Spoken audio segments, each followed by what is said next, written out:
Talented गरीब माणूस बनू नका. हो, माझं वाक्य नीट आहे का? बरीचशी लोकं टॅलेंटेड असतात, तरी पण गरीब असतात. तुम्ही जर पाहिलं असेल, कोणत्याही चहाच्या टपरीवरती किंवा चौकात तुम्ही जाऊन बसा, तुम्हाला असे शेकडो लोक भेटतील, जे नुसत्या गप्पा म्हणून देशाचे बजेट ठरवतात आणि जगाचे प्रॉब्लेम सोडवत असतात. माझ्याकडे एवढी बुद्धी आहे, माझ्याकडे एवढं नॉलेज आहे, पण मला कोणी संधीच देत नाही, असं रडगाणं ते कंटिन्युअसली गात असतात. लक्षात घ्या, जगामध्ये लोकांचं बऱ्याचशा अशा लोकांचं असं आहे, की त्यांना त्यांच्या टॅलेंटची जाणीवच नसते. हे सत्य आहे.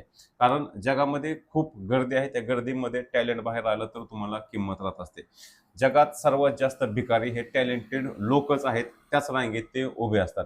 जन्मजात हुशारी कोणालाच मिळालेली नसते. एखादं कौशल्य फक्त एखाद्या सुरुवातीचा बोनस असू शकतो. पण लक्षात घ्या, कंटिन्यूटी हे त्या टॅलेंटला पुढे घेऊन जात असतं. याच गोष्टीचा असा फुगवटा आणि फुगा घेऊन जणू त्यांच्यासाठी यशाचं ताट ठेवलेले असेच ते वागत असतात.